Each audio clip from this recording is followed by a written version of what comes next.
गरीब आदमी का एसी वाला पंखा। एक समय की बात है। एक गरीब आदमी राम नामक व्यक्ति था। वह एक छोटे से गांव में रहता था। वह कठिन मेहनती था, लेकिन उसे अपने परिवार को सहारा देने के लिए काफी पैसे कमाने में कठिनाई होती थी। एक दिन गर्मी की तापमान बहुत ज्यादा बढ़ गई और राम का परिवार पीड़ित हो रहा था। उसके पास एक एयर कंडीशन खरीदने के लिए पर्याप्त पैसा नहीं था। इसलिए उसने फैसला किया कि वह अपना खुद का बना ले। राम बाजार गया और कुछ बर्फ, एक पंखा और एक कपड़ा खरीदा। फिर वह घर चला गया और अपनी आविष्कार स्थापित की। उसने पंखे के सामने बर्फ रखी। उसने पंखे और बर्फ पर कपड़ा ढलाई। पंखा बर्फ से ठंडी हवा उड़ाता था और कपड़ा एक शीतल, ताजगी भरी हवा बनाती थी। राम के परिवार को उसकी आविष्कार से बहुत खुशी हुई। उन्हें अंततः गर्मी के दिनों में शीतल और सुखद रहने की क्षमता मिली। राम अपने आप पर गर्व महसूस कर रहा था कि उसने अपनी समस्या का समाधान निकालने की क्षमता दिखाई। उसे यह महसूस हुआ कि यदि वह गरीब है तो उसे अपने जीवन को बेहतर बनाने के तरीके ढूंढने की क्षमता अवश्य है। राम की आविष्कार को गरीब आदमी का एसी वाला पंखा के नाम से पहचान मिली। यह एक सरल आविष्कार था, लेकिन यह राम और उसके परिवार के जीवन में बड़ा अंतर कर दिया। यह भी दिखाया कि यदि आप गरीब हो तो आप फिर भी संसाधनशील हो सकते हैं और अपने जीवन को सुधारने के तरीके ढूंढ सकते हैं। एक दिन शहर से एक धनी व्यक्ति राम के गांव आया।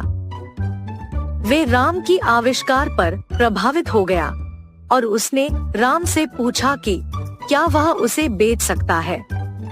राम पहले झिझक था, लेकिन अंततः सहमत हो गया। धनी व्यक्ति ने राम को अपनी आविष्कार के लिए एक बड़ी राशि दी और राम ने इस पैसे का उपयोग अपने परिवार के जीवन को सुधारने के लिए किया। राम की कहानी हम सभी के लिए प्रेरणादायक है। यह दिखाती है कि हम चुनौतियों का सामना करते हैं तो हम मेहनत करके और रचनात्मक बनकर उन्हें पार कर सकते हैं। राम की आविष्कार सरल है, लेकिन यह कई लोगों के जीवन में बड़ा अंतर लाने की क्षमता रखती है।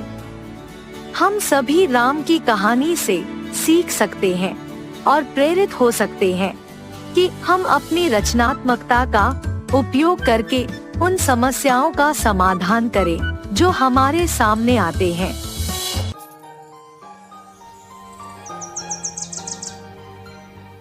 वाराणसी नामक एक शहर में था एक जवान लड़का देव, जो अपनी विधवा माँ के साथ रहता था।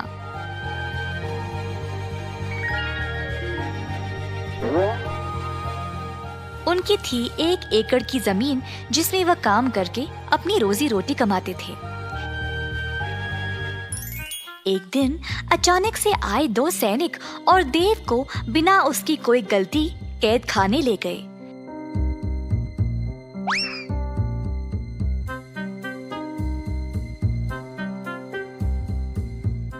देव की माँ ने सैनिकों से बहुत भीख मांगा, पर उन्होंने उनकी बात नहीं सुनी और उसको कैद खाना ले गए।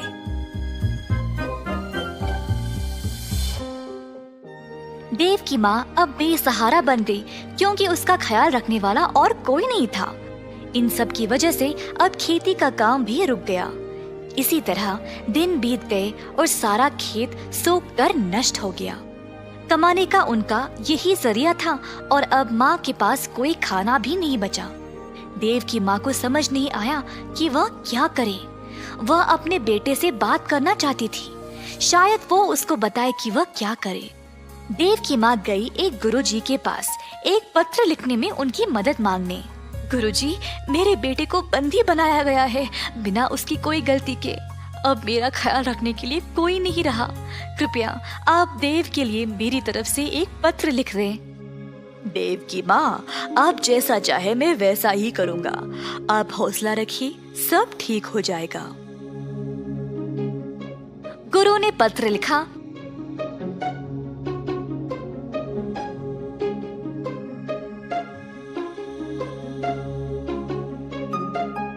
और फिर देव की माँ उसको कैद खाना ले गई।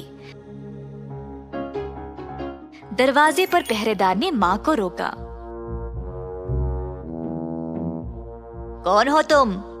मैं ये पत्र अपने बेटे देव को देना चाहती हूँ।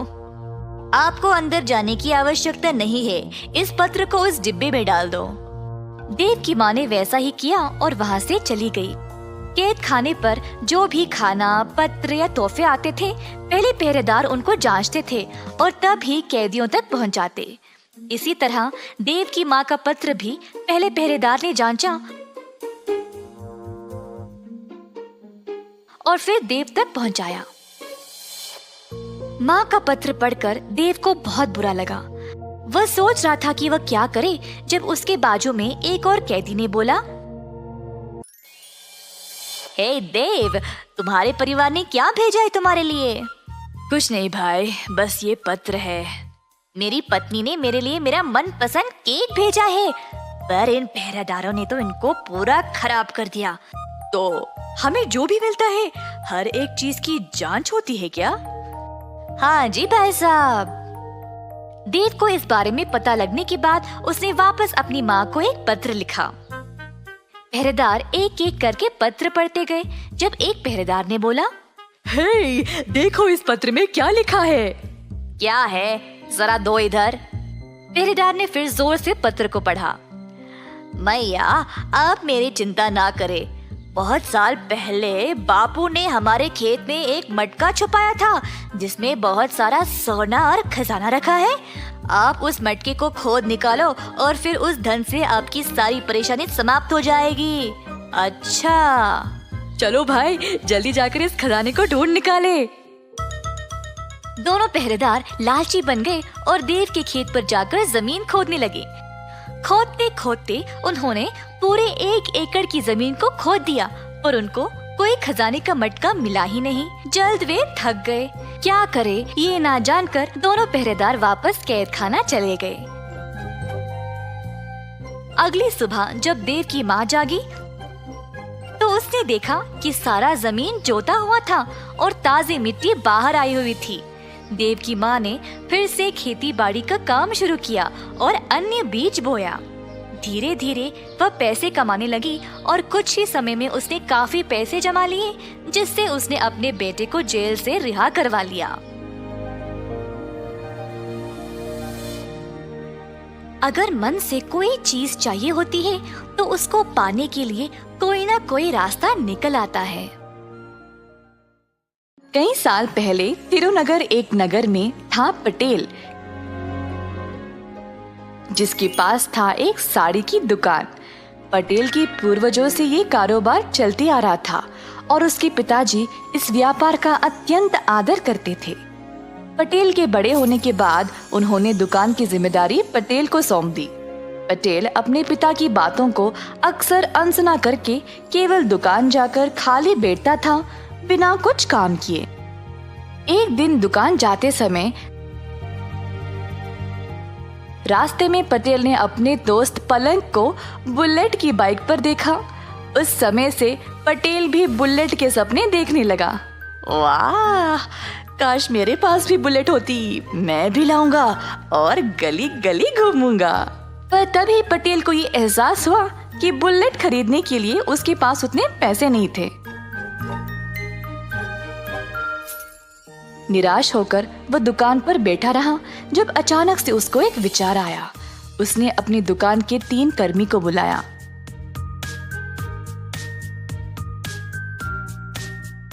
अरे जरा बताओ, हमारे पास पूरे कितने साड़ियाँ हैं? साहब जी, हमारे पास शायद लगभग 50 साड़ियाँ होंगी।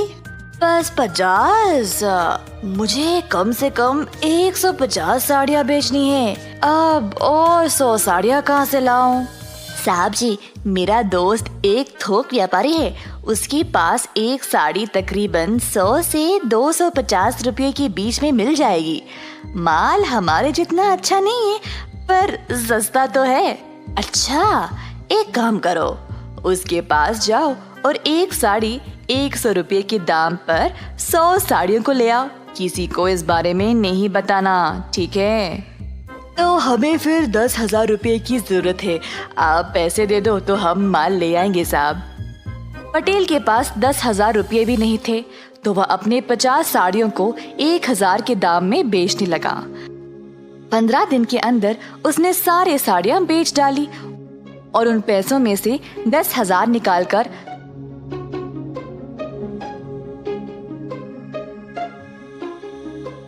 100 और साड़ियां खरीद ले आया। पटेल ने अपनी दुकान को ऐसे सजाया जिससे लोग आकर्षित होकर उसके दुकान पर आने लगे। एक साड़ी 1,000 रुपये के दाम पर खरीदने लगे। 1,50,000 कमाने के बाद पटेल ने अपनी मनपसंद बुलेट खरीद ली। एक दिन पलंग और उसकी पत्नी मनीषा बाहर जा रहे थे। रास्ते में मनीषा ने एक आदमी को साइकिल पर साड़ियां ले जाते हुए देखा। साड़ी वाले को रोककर पूछा, भैया कितने में बेच रहे हो? 100 रुपये में एक साड़ी मैडम। अच्छा, जरा मुझे दिखाओ। साड़ियों को देखने के बाद दोनों पलंग और मनीषा हैरान होकर एक दूसरे की ओर देखने लगे। सुनिए जी, पिछली बार मैंने ऐसी ही साड़ी पटेल की दुकान से 1,000 रुपये में खरीदा था। हाँ, सही बोला तुमने, कुछ तो गड़बड़ है। ऐसा कहकर पलंग और मनीषा ने साड़ी वाले को बाजार में लाया और सब लोगों को जमा किया। सुनिए सब लोग, मैंने ये साड़ी पटेल की दुकान पर 1,000 रुपये में खरीदा था और ये लड़का वही साड़ी 100 रुपये में बेच रहा है। ये तो धोखा हुआ। मेरे साथ जो हुआ मैं नहीं चाहती कि आप लोगों के साथ भी हो, इसीलिए मैंने आप सब लोगों को यहाँ जमा किया है। ऐसा कहते हुए सारी भीड़ पटेल की दुकान की ओर चल पड़े। पटेल ने अपनी नई बुलेट के लिए पूजा करवाया और अपनी दुकान की ओर आया। दुकान के बाहर इतनी भीड़ जमा देखकर हैरान परेशान हो गया। 1,000 में एक साड़ी बेच रहे हो और ये एक पोछे के लायक भी नहीं है। तुमने 100 रुपयों की साड़ी को खरीदा और हम सबको 1,000 में बेच रहे हो। क्या ये ठीक है पटेल? सारी भीड़ पटेल के ऊपर टूट पड़ी और धमकी देने लगी कि अगर वो उनके पैसे वापस नहीं करेगा तो उसको शहर से बाहर निकाल दिया जाएगा। जब पटेल के पिताजी को ये खबर पहुंची तो वह तुरंत दुकान पर आ गए। सुनिए भाइयों और बहनों, सुनिए, कृपया आप सब लोग क्षमा कर दे। आप सबको हमारी दुकान के बारे में कई सालों से पता है ना। जो मेरे बेटे ने किया वो बहुत गलत है। मैं आप सबको पैसे वापस लौटा दूंगा, क्षमा करें। ऐसा कहते हुए पटेल के पिता ने सबको एक एक करके पैसे लौटा दिए। सबसे छोटे बेटे हो, इसीलिए इतना लाड़ और प्यार से पाला है तुमको। तुम पर दुकान की जिम्मेदारी सौंपा ताकि तुम भी अपने भाइयों की तरह सफल बन जाओ, पर उल्टा तुमने मुझे ही शर्मिंदा किया। अगर मेरी एक भी बात मानते तो आज ये नौबत नहीं आती। उस दिन पटेल ने अपना सबक सीख लिया और ऐसी गलती दोबारा जिंदगी में नहीं दोहराया। एक लंबे समय पहले एक गांव में नारायणा और कीर्तना नामक पति पत्नी रहते थे। कीर्तना घर पे बादाम का दूध बनाती थी और नारायणा उस दूध को बड़े बड़े मटकों में डाल के उन्हें बेचता था। नारायणा बहुत ही लालची स्वभाव का था। वो हमेशा ये सोचता था कि वो सबसे ज्यादा खुश रहे। नारायणा की पत्नी बहुत अच्छी बादाम दूध बनाती थी और इसी कारण सभी उसके पास आके पीते थे। अरे नारायणा, आज बादाम का दूध बढ़िया है। हाँ, तुम्हारे पास का दूध बहुत स्वादिष्ट है। ऐसे सभी उसके बनाए हुए बादाम के दूध का अभिनंदन करते थे। संकेत नामक एक लड़के को बादाम दूध बहुत पसंद होने के कारण उसकी माँ से पैसे लेके हर रोज बादाम दूध पीता था। ऐसे ही एक दिन संकेत अपने माँ के पास पैसे लेके नारायणा के पास जाता है। अंकल, मुझे आज 3 गिलास बादाम दूध चाहिए। ठीक है बेटा। ऐसे संकेत के पास पैसे लेके उसे 3 गिलास बादाम का दूध देता है। संकेत खुशी से वो पी के चला जाता है। अगले दिन जब संकेत उसके माँ से पैसे मांगने जाता है, तब माँ, मुझे 50 रुपए दो ना। हाँ, 50 रुपए क्यों? बादाम दूध खरीदने माँ। हर रोज पीने के बावजूद और पीने का मन कर रहा है। आज तुम्हें देने के लिए मेरे पास पैसे नहीं हैं, कल दूंगी। नहीं, मुझे आज ही पीना है, मुझे आप भी पैसे दो। संकेत, बात सुनो बेटा, कल मैं तुम्हें बादाम दूध पीने के लिए जरूर पैसे दूंगी। पैसे ना मिलने के कारण संकेत उसके घर से दूर एक पेड़ के नीचे बैठ के रोता है। उसी रास्ते से गुजर रहे एक साधु बच्चे का रोना सुन के उसके पास जाते हैं। बेटा, कौन हो तुम? क्यों रो रहे हो? मेरी माँ ने मुझे बादाम दूध पीने के लिए पैसे नहीं दिए, इसीलिए रो रहा हूँ। रोना मत बेटा, आज से तुम जो चाहोगे वो होगा। ऐसी शक्ति मैं तुम्हें दे रहा हूँ, लेकिन याद रखना, अगर तुम्हारे सहारे किसी ने इसका सही उपयोग नहीं किया तो तुम ये शक्ति खो दोगे। ऐसे कह के वहाँ से साधु चले जाते हैं। मैं जहाँ बादाम दूध पीता हूँ, वहाँ का सारा दूध मुझे ही मिलना चाहिए। ऐसे मांगते ही नारायणा के पास के सारा बादाम दूध संकेत के सामने प्रत्यक्ष होता है।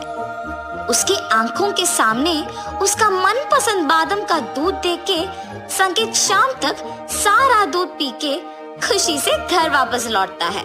लेकिन दूध कहाँ गया, ये नारायणा को पता नहीं चलने के कारण वो दुखी होके घर लौटता है। अगले दिन भी जब वो बादाम का दूध लेके जाता है तो वहाँ से दूध गायब हो जाता है। उस कारण वो घबरा के ढूंढने लगता है, लेकिन शाम तक ढूंढने पर भी नहीं मिलता है और ऐसे ही दुखी होके घर के लिए निकलता है।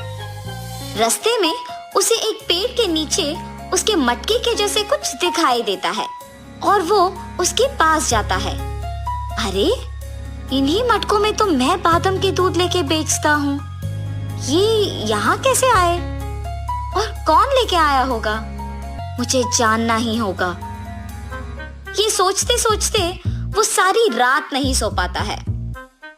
नारायणा अगली सुबह उठ के हमेशा की तरह बादाम का दूध मटके में भर के बेचने चला जाता है, मगर थोड़ी ही देर में सारे मटके गायब होते देख सोच में पड़ जाता है। हाँ, अब भी दूध गायब हो गया। अगर मैं उस पेड़ के पास जाके देखूंगा तो शायद कुछ पता चलेगा। ऐसे सोचकर उस पेड़ की ओर चलता है। वहाँ उस पेड़ के नीचे संकेत को देख नारायणा आश्चर्यचकित हो जाता है। वो उसके पास जाता है। तब संकेत दुकानदार को खुद उसके पास आते देख दंग रह जाता है। संकेत, तो तुम मेरे बादाम के दूध को गायब कर रहे हो? ऐसे पूछने पर संकेत डर के मारे चुप रहता है। तुमने ये सब कैसे किया?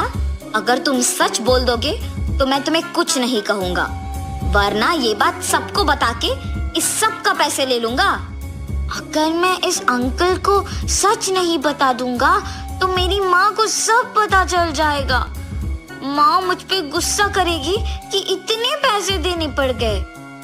ऐसे सोच के उस आदमी के जोर से पूछने पर सब सच बता देता है। ये लड़का तो बच्चा है, इसको पता भी नहीं है कि उसके पास क्या है। मैं इस लड़के को बादाम दूध देके उस शक्ति का उपयोग करूंगा। इस गांव में सबसे बड़ा दुकान मेरा ही होना चाहिए और मुझे एक ऊंचे स्थान में रहना है। ऐसे मांगूंगा। तुम्हें मेरे पास का बादाम दूध अच्छा लगता है ना बेटा? तुम्हारे लिए मैं हर रोज मुफ्त में बादाम दूध दूंगा, पर मैं जो कहूंगा तुम्हें करना होगा, ठीक है? आप कह रहे हैं कि मुफ्त में बादाम दूध देंगे ना, तो आप जो बोलोगे मैं वो करूंगा। इस गांव में सिर्फ मुझे बादाम के दूध बेचना है। इतना ही नहीं, मुझे एक बड़ा दुकान लगा के बादाम दूध को बेचना है। ऐसे मांगो।